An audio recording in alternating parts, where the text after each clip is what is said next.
Bel ağrısı doktor ziyaretlerinin oldukça yaygın bir nedenidir ve işle ilgili engelliliğin en sık karşılaşılan nedenidir. Sıklıkla ağır nesneleri kaldırırken yapılan ani hareketler, zayıf vücut mekaniği nedeniyle ortaya çıkan kas burkulmaları veya zorlamalar gibi bir yaralanmanın sonucudur. Bel ağrısı, omurilik kanseri, yırtılmış veya fıtıklaşmış disk, siyatik, arterik, böbrek veya omurga enfeksiyonları gibi belirli hastalıkların bir sonucu da olabilir. Bel ağrısının tedavisi teşhis edilen veya şüphelenilen belirli bir nedene yönelik planlandığında optimal sonuçlar elde edilir. Bel bölgesinin zorlanmasından kaynaklanan akut sırt ağrısı için başlangıçta evde yapılan uygulamalar yararlı olabilir. Bel ağrısı nedir? Bel ağrısı ya da tıpta kullanılan adıyla lumbago, bel bölgesinde ortaya çıkan her türlü ağrıyı tanımlamak için kullanılan genel bir terimdir. Erişkinlerin yaklaşık %80'ini etkileyen ve önemli iş gücü kaybına yol açan yaygın bir sağlık sorunudur. Bel ağrısı aniden ortaya çıkan keskin bir ağrı şekilde olabileceği gibi donuk, hafif bir ağrı da olabilir. Bel bölgesi ve lumbal bölgenin işlevleri arasında yapısal destek, hareket ve belirli vücut dokularının korunması bulunur. Bel ağrısı buradaki omurga kemiklerinden, omurlar arasında bulunan disklerden, omurganın etrafındaki bağlardan, omurilik ve sinirlerden, bel etrafındaki kaslardan, karında bulunan iç organlardan ve bel bölgesini kapsayan ciltten kaynaklanıyor olabilir. Bel ağrısının nedenleri nelerdir? Bel ağrısının sebepleri arasında en yaygın olanları belin zorlanması, sinir tahrişi, omurilikten çıkan sinir köklerinde sorunlar, kemik ve eklem problemleridir. Bel zorlanması, beli zorlama bölgedeki bağların, tendonların veya kasların gerilmesi sonucunda yaralanmasıdır. Bölgedeki yumuşak dokuların gerilmesi ilgili yapılarda değişken derecelerde mikroskobik yırtılmalara neden olur. Zorlama bel ağrısının en sık nedenlerinden biri olarak kabul edilir. Sinir tahrişi, bel bölgesinde omurgadan çıkan sinirler omurilikteki köklerinden cilt yüzeyine kadar herhangi bir yerde mekanik basınç nedeniyle tahriş olabilir. Bu koşullar arasında disk hastalığı, kemiklerdeki problemler ve zona enfeksiyonuna bağlı sinirlerin iltihaplanması bulunur. Lomber radikülopati. Lomber radikülopati, bel bölgesi omurları arasındaki disklerin zarar görmesinden kaynaklanan sinir tahrişidir.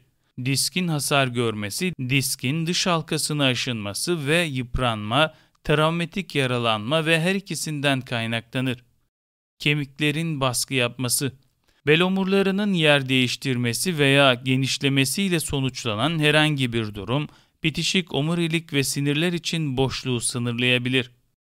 Kemik ve eklem koşulları, bel ağrısına yol açan kemik ve eklem koşulları, doğumsal koşullar, aşınma, yıpranma, yaralanma ve eklem iltihabından kaynaklanabilir. Bel ağrısının en sık doğumsal nedenleri skalyoz ve spina bifida'dadır. Skalyoz omurganın yana doğru eğrilidir. Spina bifida ise omurgada açıklık ile karakterize bir doğum kusurudur. En yaygın olarak bel omurgası ve sakrum adı verilen kemiğin tepesini etkiler. Kemik ve eklemlerde hasar. Bel omurlarında ve sakrumda kırık, en sık osteoporozu olan yaşlı insanlarda, özellikle de uzun süre kortizonlu ilaç kullananlarda görülür. Ayakkabı bağlarını bağlamak için eğilmek gibi çok hafif bir fiziksel stres bile bu kişilerde kırıklara neden olabilir. Bel ağrısına ne iyi gelir? Bel ağrısı bir kişinin işini ve kişisel yaşamını önemli ölçüde etkileyebilen yaygın bir sağlık sorunudur. Neyse ki bel ağrısını hafifletmek için evde yapılabilecek birçok uygulama vardır. İşte bunlar şöyledir. 1. Egzersiz. Bel ağrısı çekince ayağa kalkmak ve hareket etmek zor olabilir. Bununla birlikte kısa bir yürüyüş, yüzme veya hafif derecede başka bir sportif aktivite sıklıkla bel ağrısını hafifletmeye yardımcı olabilir. Egzersiz gergin kasları gevşetir ve beynin doğal ağrı kesicileri olan endorfin salınımını uyarır. Kronik bel ağrısı sorunu yaşayan kişiler kasları esnek ve güçlü tutmaya yardımcı olmak için kuvvetli ve germe egzersizleri içeren düzenli egzersiz programına başlamayı düşünebilir. Düzenli egzersiz, gergin ve güçsüz kaslardan kaynaklanan bel ağrılarının tekrarlanmasını engelleyebilir. 2. Sıcak ve soğuk uygulama.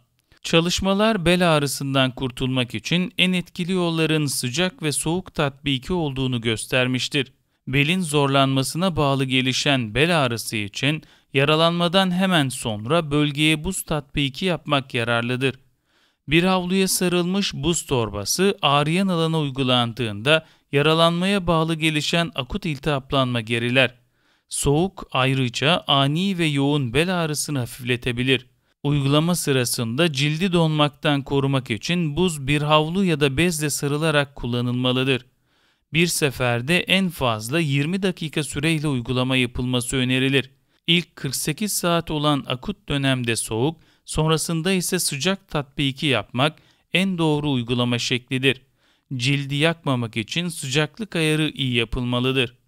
3. Germe hareketleri. Çeşitli germe hareketleri bel ve sırt ağrısını hafifletmeye yardımcı olabilir. Her bir germe uygulaması 30 saniye boyunca veya kişi kendini rahat hissettiği sürece devam ettirilmelidir. 4. Ayak parmaklarına dokunma. Ayak parmaklarına dokunmak için öne doğru eğilmek, hamstring adı verilen uyluğun arka kısmındaki kasları, germenin bel kaslarındaki gerginliği azaltmaya yardımcı olur. 5. Kobra duruşu.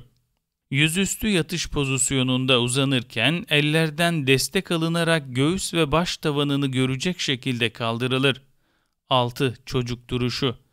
Diz çökme pozisyonunda oturulur. Baş öne doğru uzatılarak yere konur. Kollar başınızın önüne doğru uzatılır. 7. Ergonomi. Çalışma alanı omurga sağlığını korumak için ergonomik olarak tasarlanmalıdır. Böylece kişi bilgisayar monitörünü görmek veya fareyi kullanmak için öne doğru eğilmek ya da kambur oturmak zorunda kalmaz.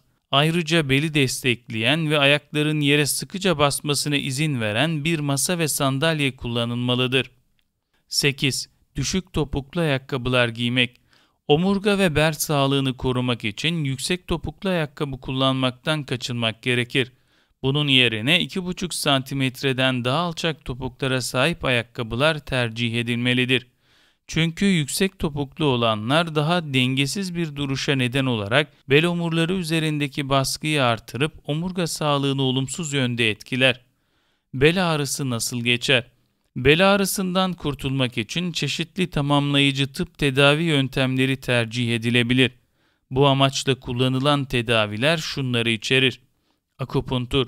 Son derece ince ve sterilize edilmiş iğneleri vücutta bulunan özel noktalara bastırarak enerjinin serbest bırakılması prensibine dayanan bir tamamlayıcı tıp yöntemidir. Bel ağrısı ile başa çıkmada faydalı olabilir. Spinal manipülasyon. Bu alanda eğitimli personel tarafından yapılan ve omurga hizalanmasını desteklemek için doğrudan vücuda basınç uygulayarak yapılan bir uygulamadır.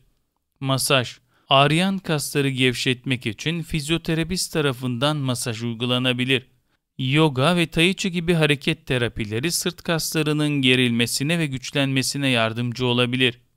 PRP. Kişinin kendi kanından elde edilen trombosit bakımından zengin kan ürününün tedavisi planlanan bölgeye enjekte edilmesi yoluyla uygulanır. Özellikle disk hastalığına bağlı bel ağrılarında etkili sonuçlar elde edilir. PRP enjeksiyonları omurlar arasında bulunan disklerdeki hasarın iyileşmesini hızlandırır. Ploroterapi enjeksiyonları. Proloterapi dekstroz ya da benzeri bir tahriş edici ajan enjekte edilerek vücudun doğal mekanizmaları yoluyla hücre büyümesini ve doku iyileşmesini hızlandırmayı hedefleyen bir tamamlayıcı tıp yöntemidir. 50 yılı aşkın bir süredir kronik bel ağrısını tedavi etmek için kullanılmaktadır. Enjeksiyonların etkisini en üst düzeye çıkarmak için proloterapi sıklıkla spinal manipülasyon, egzersiz ve kortikosteroid enjeksiyonları gibi diğer yöntemlerle kombine edilir.